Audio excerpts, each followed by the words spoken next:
रायपुर के 6 स्थानों पर बनाया जाएगा वेंडिंग जोन। ट्रैफिक में अव्यवस्था को दुरुस्त करने की हो रही है कावियाद। नगर पालिका निगम रायपुर में अब स्ट्रीट वेंडरों को विस्थापित करने की तैयारी में है। रायपुर शहर में बढ़ती ट्रैफिक अव्यवस्था को देखते हुए नगर निगम की टाउन वेंडिंग कमेटी ने 6 वेंडिंग जोन विकसित करने की स्वीकृति दे दी है। पहले चरण में मॉडल स्वरूप 6 अलग अलग जगहों पर वेंडिंग जोन के लिए भूमि चिन्हित की गई है। इन वेंडिंग जोन के टेंडर पंजीकृत विज्ञापन एजेंसियों के माध्यम से रेवेन्यू शेयरिंग मॉडल की तर्ज पर मॉडल वेंडिंग जोन बनाया जाएगा। नगर निगम रायपुर वेंडिंग जोन के लिए किसी प्रकार का कोई खर्च नहीं करने जा रही है। यह विज्ञापन एजेंसियों के माध्यम से रेवेन्यू शेयरिंग पर आधारित होगा, जिसमें 3 स्थानों के लिए टेंडर जारी कर दिए गए हैं। दिल्ली में बना 60 करोड़ से अधिक लागत से छत्तीसगढ़ निवास, सीएम साय ने लिया जायजा, दिए निर्देश। छत्तीसगढ़ के मुख्यमंत्री विष्णुदेव साय ने नई दिल्ली में बने छत्तीसगढ़ के नए अतिथि गृह छत्तीसगढ़ निवास का निरीक्षण किया। इस दौरान उन्होंने व्यवस्थाओं का जायजा लेकर अधिकारियों को आवश्यक निर्देश दिए हैं। मुख्यमंत्री के साथ स्वास्थ्य मंत्री श्याम बिहारी जायसवाल, अनुसूचित जाति एवं जनजाति विकास मंत्री रामविचार नेताम एवं लुड्रा विधायक प्रबोध मिज भी साथ रहे। साथ ही छत्तीसगढ़ के नवनिर्वाचित लोकसभा सदस्यों के सम्मान में छत्तीसगढ़ के मुख्यमंत्री विष्णुदेव साय ने नई दिल्ली स्थित छत्तीसगढ़ सदन में रात्रि भोज का आयोजन किया। इस विशेष अवसर पर मुख्यमंत्री ने सभी नवनिर्वाचित सांसदों का स्वागत किया और उन्हें बधाई दी। उन्होंने कहा कि सांसदों की भूमिका राज्य के विकास में अहम है और सभी को मिलकर छत्तीसगढ़ के प्रगति के लिए कार्य करना होगा। देश की राजधानी दिल्ली के द्वारका में छत्तीसगढ़ के अतिथियों के ठहरने के लिए 60 करोड़ 42 लाख रुपए की लागत से छत्तीसगढ़ निवास का निर्माण किया गया है। मुख्यमंत्री अतिथि गृह पहुंचे और वहां की व्यवस्थाओं का निरीक्षण किया। इस दौरान उन्हें साफ सफाई, सुरक्षा और अन्य सुविधाओं का जायजा लिया। उन्होंने निर्माण कार्य की गुणवत्ता और सुविधाओं का गहन निरीक्षण कर अधिकारियों से जानकारी ली। उन्होंने अधिकारियों को निर्देश दिए कि छत्तीसगढ़ निवास में ठहरने वाले अतिथियों को किसी भी प्रकार की असुविधा न हो और उनकी जरूरतों का ध्यान रखा जाए। धान खरीदी केंद्र में 39 लाख रुपए की धोखाधड़ी, मुंगेली के अखरार प्रभारी और कंप्यूटर ऑपरेटर पर एफआईआर। एसडीएम की रिपोर्ट में सामने आया फर्जीवाड़ा। मुंगेली के कलेक्टर राहुल देव के निर्देश पर जिला प्रशासन मुंगेली ने धान पर अनियमितता को लेकर बड़ी कार्रवाई की है। विकासखंड लोरमी के ग्राम अखरार के सेवा सहकारी समिति पर 39 लाख रुपए से अधिक के धोखाधड़ी और गबन के मामले में एफआईआर दर्ज कराई गई है। यह एफआईआर धान खरीदी प्रभारी दिलीप जायसवाल और कंप्यूटर ऑपरेटर राजेंद्र जायसवाल के पर थाना चिल्पी में दर्ज कराई गई है। बता दें कि कलेक्टर ने समितियों के शेष बचे धान का शीघ्र उठाव करने और किसी भी प्रकार की अनियमितता पाए जाने पर कार्रवाई के निर्देश दिए थे। मौली ने बढ़ाया दल्ली राजहरा का मान, नीट की परीक्षा में पाए 720 में 683 अंक। अस्पताल खुलकर करना चाहती है लोगों की सेवा। बालोद जिले के लौह नगरी दल्ली राजहरा के कुम्हार पसरा में स्थित सिनाट टाइल्स के संचालक संदीप अग्रवाल की बेटी मौली अग्रवाल ने नीट में 720 अंकों में 683 अंक लाकर अपने परिवार और नगर को गौरवान्वित किया। बता दें कि 5 मई को बालोद जिला मुख्यालय में पहली बार नीट की परीक्षा आयोजित की गई थी। परीक्षा के दिन प्रश्न पत्रों का पहला सेट परीक्षार्थियों को बांटा गया। प्रश्न पत्र का यह सेट सही नहीं था। परीक्षा के दौरान केंद्र अध्यक्ष सहित अधिकारियों को जब अपनी गलती का एहसास हुआ कि छात्रों को गलत प्रश्न पत्र वितरित किया गया है, तब 55 मिनट के बाद केंद्र बैंक बालोद से मिले प्रश्न पत्रों का एक और सेट मंगाकर फिर से बांटा गया। प्रश्न पत्र के दूसरे सेट में OMR सीट का एक अलग से सेट जुड़ा हुआ था, जिसे उम्मीदवारों को दोबारा भरना था। इससे परीक्षार्थियों का समय खराब हुआ था और उनमें से एक मौली अग्रवाल भी थी।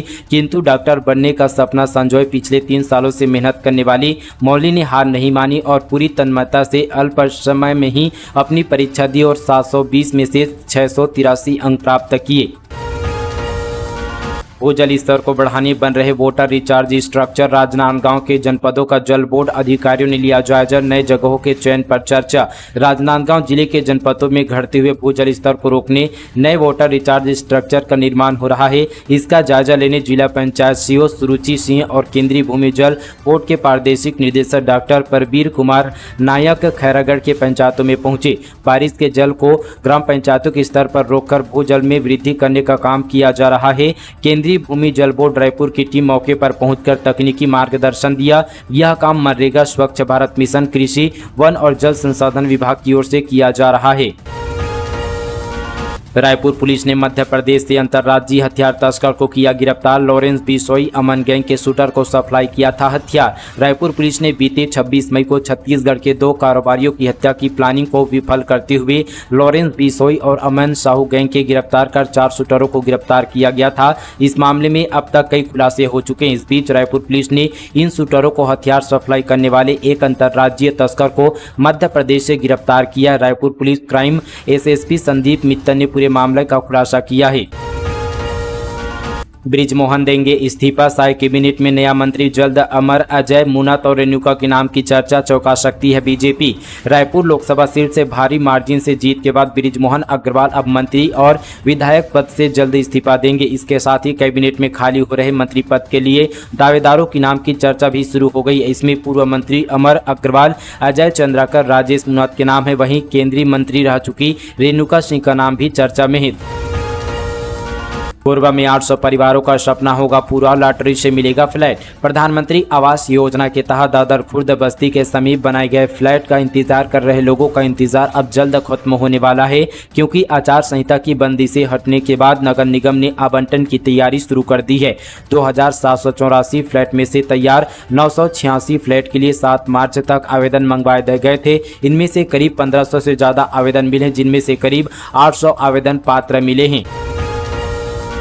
दुर्ग में बंधक बनाकर टिम्बर व्यापारी के घर डकैती, 30 तोला सोने के जेवर, फोन और 25,000 लेकर भागे बदमाश, रास्ते में फेंका मोबाइल। दुर्ग जिले में एक टिम्बर व्यवसायी के घर डकैती की वारदात हुई है। बदमाशों ने देर रात घर में घुसकर उन्हें बंधक बना लिया, फिर 30 तोला सोने के जेवर और 25,000 रुपये कैश लूटकर भाग गया। आरोपी सीसीटीवी कैमरे में कैद हो गया। घटना अंजोरा थाना क्षेत्र के रसमंडा गाँव की है। छत्तीसगढ़ में अफसरों के जलवे पर लगेगी रोक, अब लग्जरी गाड़ियों का नहीं उठा पाएंगे लुफ्त। सरकार ने 22 शर्तों के साथ जारी किया निर्देश। छत्तीसगढ़ के वित्त विभाग ने सभी विभागों के अधिकारी और कर्मचारियों के किराए पर ली गई गाड़ियों में ब्रेक लगा दी है। फाइनेंस सेक्रेटरी मुकेश बंसल ने राज्य सरकार के सभी विभागों, निगम, मंडल और उपक्रम निकाय में अब गाड़ियों के किराए से लेने पर रोक लगाने के आदेश जारी करते हुए 22 शर्तों के नीति निर्देश जारी किए हैं। बता दें कि विभागों के वित्तीय अधिकारियों के प्रत्यायोजन की पुस्तिका में वाहन किराए पर लेने संबंधी अधिकार समाप्त कर दिए गए। इसके साथ ही यह स्पष्ट कर दिया गया कि विशेष उद्देश्य के साथ निर्धारित समय के लिए ही वित्त विभाग की अनुमति लेकर गाड़ी किराए पर ली जा सकती है। डोंगरगढ़ में अतिक्रमण पर चला बुलडोजर, सड़क किनारे लगे ठेले गुमटियों को प्रशासन ने हटाया। दुकानदारों के विरोध पर कहा पहले ही दिया गया था नोटिस। लोकसभा चुनाव के नतीजे आते ही राजनांदगांव जिले में फिर से बुलडोजर एक्शन देखने को मिल रहा है। जिले के डोंगरगढ़ में अतिक्रमण हटाने की कार्रवाई की गई। इस दौरान स्थानीय नाकापारा में खैरागढ़ मार्ग पर नगर पालिका ने अतिक्रमण हटाया। नगर पालिका डोंगरगढ़ के अधिकारियों ने बताया कि खैरागढ़ रोड पर कुछ दुकानदारों को मई में ही नोटिस दे दिया गया था। इसके बाद भी आज तक उन्होंने अपना अतिक्रमण नहीं हटाया, जिसके कारण यह कार्रवाई की गई। वृद्ध पिता से बेटी, दामाद ने ही कर ली ठगी, अपने नाम करा ली जमीन, ऐसे हुए मामले का खुलासा। महासमुंद जिले के पिथौरा ब्लॉक के ग्राम लहरौद से हैरान कर देने वाला मामला सामने आया है, जहां अपने वृद्ध पिता की जमीन हथियाने के लिए एक बेटी ने अपने पति के साथ मिलकर षड्यंत्र किया और उनकी जमीन अपने नाम करवा ली। इस बात की भनक लगने पर अब वृद्ध ने अपनी बेटी और दामाद के खिलाफ ठगी करने का आरोप लगाते हुए पिथौरा थाने में शिकायत दर्ज कराई है।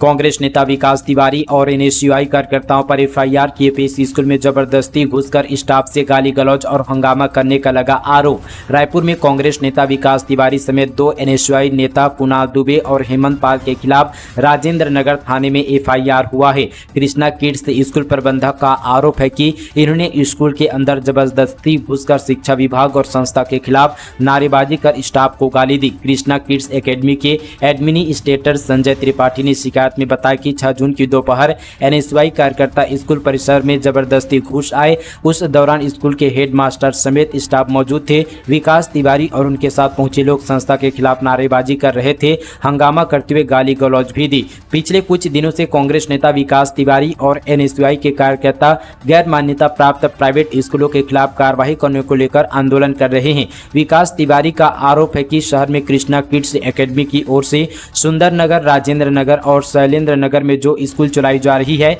उनकी मान्यता नहीं है। वहीं स्कूल में फीस नियामक और आरटीई अधिकार अधिनियम का भी पालन नहीं हो रहा है। पूर्व सरपंच ने अपनी ही नातिन के साथ किया दुष्कर्म। पढ़ाई करने ननिहाल आई थी नाबालिग। छत्तीसगढ़ के कांकेर जिले के भानु प्रतापपुर थाना क्षेत्र से नाबालिग के साथ रिश्तों को तार-तार करने का मामला सामने आया है। एक पूर्व सरपंच ने गर्मी की छुट्टी मनाने ननिहाल आई नाबालिग नातिन के साथ दुष्कर्म की घटना को अंजाम दिया है।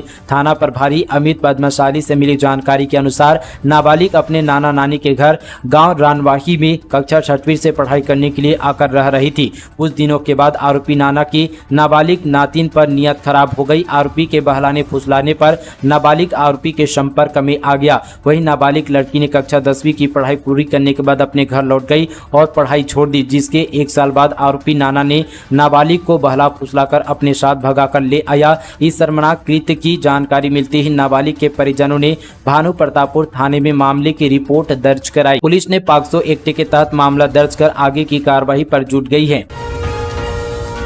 रायगढ़ में 77 हाथियों का दल, निगरानी में लगे 20 ट्रैकर, जरूरत पड़ने पर ड्रोन से ले रहे हैं तस्वीर। गजराजों के मूवमेंट पर अधिकारी कर्मचारियों की नजर। रायगढ़ जिले के 2 वन मंडल में हाथियों की मौजूदगी रहती है, लेकिन धर्मजयगढ़ वन मंडल हाथियों के दल को खूब भा रहा है, इसलिए लगातार इनकी संख्या यहां बढ़ती जा रही है। अभी 77 हाथियों का दल अलग अलग क्षेत्रों में विचरण कर रहा है, जहां उनकी निगरानी में 20 हाथी ट्रैकर, 2 हाथी मित्र दल और विभाग के कर्मचारी लगे हुए हैं, जिससे किसी प्रकार की हानि ना हो। दरअसल धर्मजयगढ़, कापू और छाल में हाथियों की मौजूदगी से कर्मचारियों को अलर्ट मोड पर रखा गया है, जिससे लगातार निगरानी रखी जा रही है। बताया जा रहा है कि लगभग 77 हाथियों का लगभग 10 ग्रुप है। हर ग्रुप के लिए 2 ट्रैकर। धर्मजयगढ़ और छाल में 2 हाथी मित्र दल की टीम भी निगरानी कर रही है।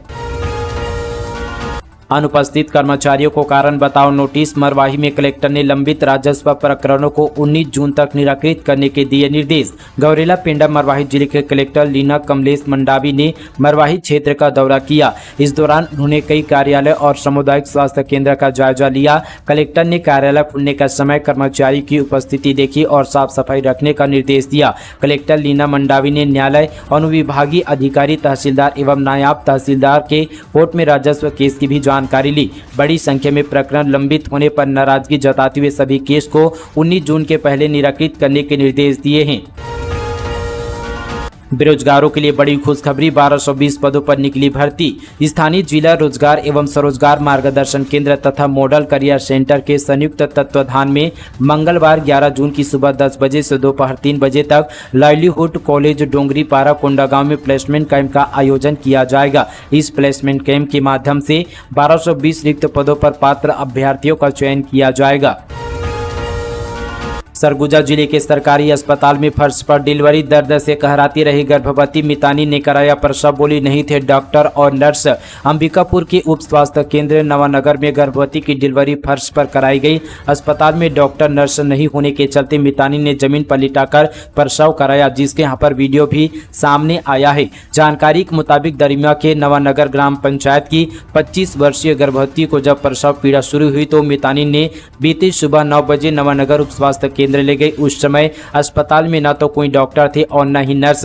प्रसव पीड़ा बढ़ने पर मितानी ने प्रसूता को जमीन पर लिटा दिया। मितानी ने नर्स और डॉक्टर को फोन लगाया, लेकिन कोई अस्पताल नहीं पहुंचा, जिस कारण जमीन पर ही असुरक्षित तरीके से प्रसव कराया गया। उसके बाद परिजनों ने गांव से दाई को बुलाकर साफ सफाई कराया। इस दौरान अस्पताल में सिर्फ एक चतुर्थ वर्ग की कर्मचारी मौजूद थी। ग्रामीणों के मुताबिक यह कोई पहली घटना नहीं है। आए दिन स्वास्थ्य कर्मचारियों को गायब रहने से मरीजों को परेशान होना पड़ता है। मौसमी बीमारी, सर्दी बुखार के इलाज के लिए ग्रामीणों को अंबिकापुर जाना पड़ता है।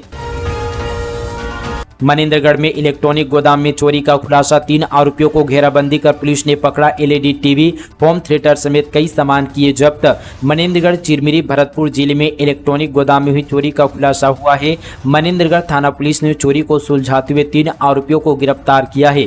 इन आरोपियों के पास से 4 एलईडी टीवी, एग्जास्ट 1 नग, होम थिएटर 1 नग, स्पीकर 2 नग बरामद किया। जानकारी के मुताबिक पार्थी कैशलेस शिवहरे ने मनेंद्रगढ़ थाना में शिकायत दर्ज कराई थी कि उसके इलेक्ट्रॉनिक सामान के गोदाम से 31 मई से 4 जून के बीच चोरी हुई है। पार्थी की रिपोर्ट पर केस दर्ज कर पुलिस आरोपियों की तलाश पर जुट गई थी।